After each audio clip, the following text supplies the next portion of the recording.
जय हिंद मेरे प्यारे साथियों, स्वागत है आप सभी का आज की इस मोस्ट इम्पोर्टेंट और इन्फॉर्मेशनल वीडियो में। दोस्तों, आप सभी बच्चों का लगातार कमेंट आ रहा था कि सर आर्मी ऑर्डिनेंस फैक्ट्री में जो फायरमैन और जो ट्रेड्समैन की जो वैकेंसी आई है उसकी जो है डिटेल सिलेबस के ऊपर वीडियो बनाई है कि उसकी आखिर डिटेल सिलेबस क्या है, उसकी एग्ज़ाम पैटर्न क्या है और उसमें कैसे सिलेक्शन होगा। ठीक है, तो इसके रिगार्डिंग ये वीडियो है। ठीक है, तो इस वीडियो को एक लाइक कर दीजिए, हमारे चैनल को सब्सक्राइब कर लीजिए। यहाँ पर आपको केवल इंपॉर्टेंट इन्फॉर्मेशन रिलेटेड वीडियो मिलती रहती है। तो चलिए स्टार्ट करते हैं।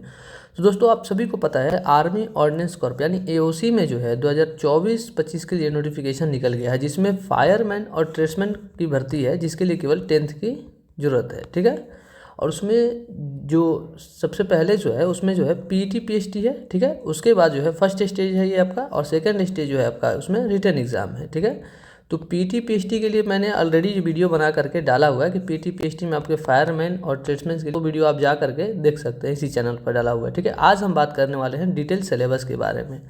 ठीक है, तो देखिए सबसे पहले हम आपको बता दें, इसमें जो है जो फायरमैन और ट्रेड्समैन के लिए जो एग्ज़ाम होगा वो आपके 150 नंबर के एग्ज़ाम होंगे। ठीक है, 150 के नंबर के एग्ज़ाम होंगे, उसके लिए आपको जो है 2 घंटा दिया जाएगा। ठीक है, उसमें आपसे पूछे क्या क्या जाएंगे, तो देखिए जनरल इंटेलिजेंस एंड रीजनिंग पूछे जाएंगे, जो कि 50 क्वेश्चन होंगे 50 नंबर के। उसके बाद आपके जो पूछे जाएंगे नंबरिकल एप्टीट्यूड, जो कि 25 क्वेश्चन 25 नंबर के होंगे। फिर जनरल इंग्लिश, जो कि 25 क्वेश्चन 25 नंबर के होंगे। उसके बाद जनरल अवेयरनेस 50 क्वेश्चन 50 नंबर के होंगे। ठीक है, तो ये था आपके एग्ज़ाम पैटर्न। ठीक है, ये था आपका एग्ज़ाम पैटर्न। 150 नंबर के क्वेश्चन पूछे जाएंगे और उसके लिए आपको 150 क्वेश्चन दिए जाएंगे। और इसमें एक और बात बता दें, इसमें जो है 0.25 का जो है निगेटिव मार्किंग भी रखा गया है। ठीक है, एग्ज़ाम जो है आपका ऑफलाइन होगा, ओमआर बेस। ठीक है, ओमआर सीट पर एग्ज़ाम होता है ना ऑफलाइन, उस टाइप का आपका एग्ज़ाम होगा। ठीक है, तो चलिए अब आगे बात करते हैं इसमें डिटेल सिलेबस के बारे में कि आखिर ये सब जो रीजनिंग है, नंबरिकल एप्टीट्यूड है, जनरल इंग्लिश है और जनरल अवेयरनेस है, इसमें आखिर आपको क्या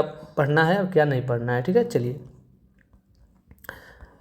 तो दोस्तों आप देख सकते हैं इसमें, जैसे कि मैं बताया कि एग्ज़ाम जो है आपका अब ओएमआर बेस होगा। ठीक है, और सिंपल पेपर जो अगर आपको चाहिए तो इस वेबसाइट पर जाकर के आप सिंपल पेपर ले सकते हैं कि किस प्रकार का पेपर आता है। ठीक है, ठीक है, और इसमें हिंदी इंग्लिश दोनों में जो है पेपर आएगा। ठीक है आपका, और जैसा कि मैं बताया निगेटिव मार्किंग का। ठीक है, इसमें आप देख सकते हैं निगेटिव मार्किंग का भी दिया हुआ है। ठीक है, तो चलिए अब बात करते हैं सिलेबस के बारे में। ठीक है, तो सबसे पहले हमारा था जनरल इंटेलिजेंस एंड रीजनिंग। ठीक है, जो कि 25 क्वेश्चन आएंगे 25 नंबर के। ठीक है, तो इसमें पढ़ना क्या क्या है आपको देख लीजिए। ठीक है, देखिए इसमें verbal and non verbal reasoning पूछ। ठीक है, वर्बल रीजनिंग और नॉन वर्बल रीजनिंग। ठीक है, जिसमें आपको जो है क्या क्या पढ़ना है, देखिए एनालॉगीज, ठीक है, difference, visualisation, problem solving, judgement, decision, figure classification, arithmetical, number series, non verbal series. The test will also include question design of test candidate ability of deal with abstract idea, symbol, relationship, arithmetical computation and other। इसका मतलब देखिए क्या है, इसका कहने का मतलब ये है कि जितने भी आपके वर्बल और नॉन वर्बल टाइप के रीजनिंग पूछे जाते हैं, जो बाकी कंपटीशन एग्जाम में आते हैं, उसी टाइप के आपको यहाँ रीजनिंग पूछे जाएगी। ठीक है, जैसे ब्लड रिलेशन हो गया, ठीक है, नंबरिकल सीरीज हो गया, अर्थमेटिकल सीरीज हो गया, मिसिंग नंबर हो गया, फिगर्स वाले जो होते हैं काउंटिंग फिगर्स। ठीक है, वो सब आपसे जो है यहाँ पे पूछे जाएंगे। ठीक है, ये रीजनिंग का सिलेबस है। ठीक है, चलिए अब इंग्लिश का सिलेबस देख लेते हैं। तो इंग्लिश के सिलेबस में आपको दिया गया है कि आपको जो है लैंग्वेज बेस्ड पूछा जाएगा, ग्रामर, वोकैब्स, ठीक है, sentence, synonyms, antonyms and correct uses. यानी जो नॉर्मल जो इंग्लिश होते हैं, ठीक है, जो हम लोग 10th में पढ़ते हैं, सिनोनिम्स, एंटोनिम्स, सेंटेंस बनाना, ठीक है, वोकैबुलरी, ग्रामर, ये सब आपसे पूछे जाएंगे इंग्लिश में। ठीक है, चलिए अब बात करते हैं न्यूमेरिकल एप्टीट्यूड में। तो न्यूमेरिकल एप्टीट्यूड में देखिए क्या बोला गया, the paper will include question on problem related to number system. ठीक है, नंबर सिस्टम आप सभी ने पढ़ा होगा। ठीक है, फर्स्ट चैप्टर होता है।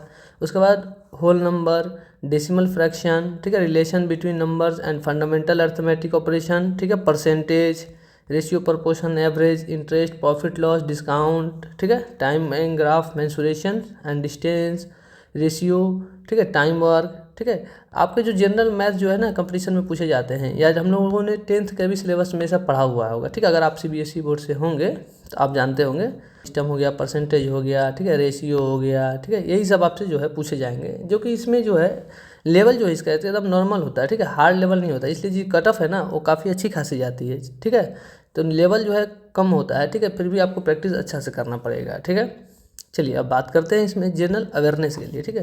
तो जनरल अवेयरनेस इसमें मेन है, क्योंकि ये जो है 50 नंबर का आने वाला है, ठीक है। तो इसकी तैयारी अच्छे से करनी पड़ेगी आपको, ठीक है। तो इसमें देखिए जनरल अवेयरनेस के बारे में क्या बोल रहा है कि question will be design to test the ability of the candidate general awareness of the environmental, ठीक है, environmental around the application of society, ठीक है। और उसके बाद बोला जाए नॉलेज ऑफ करेंट अफेयर्स, ठीक है। करेंट अफेयर्स तो आजकल इवेंट मतलब हर एग्ज़ाम में पूछा जा रहा है, ठीक है। जो कि जैसे 50 नंबर का है तो 10 ठो आपको इसमें करेंट अफेयर्स ही देखने मिलेगा, ठीक है।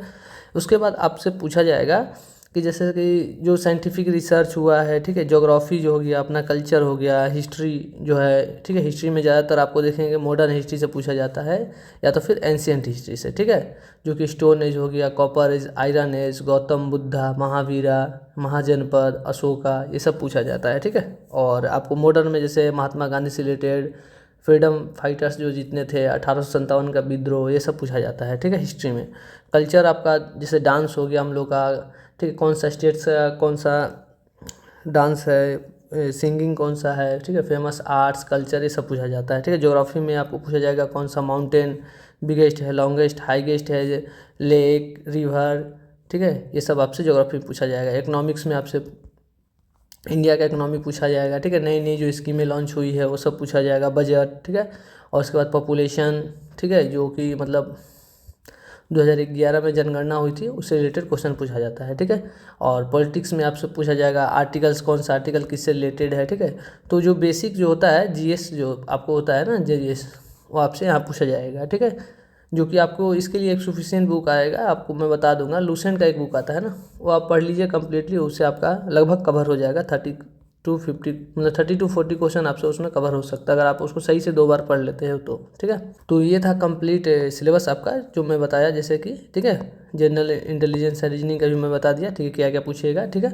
उसके बाद मैंने इंग्लिश का भी बताया, ठीक है। उसके बाद न्यूमेरिकल एप्टीट्यूड में भी बता दिया कि आपसे क्या क्या पूछा जाएगा, और जनरल अवेयरनेस में भी अभी हाल में बता दिया भाई क्या क्या पूछा जाएगा, ठीक है। तो ये था कंप्लीट सिलेबस जो मैं आपको बताया, ठीक है। और एग्ज़ाम पैटर्न भी मैं आपको इसमें डिस्कस कर दिया कि एग्ज़ाम पैटर्न भी आपको क्या रहेगा, ठीक है। ये था आपका एग्ज़ाम पैटर्न, ठीक है।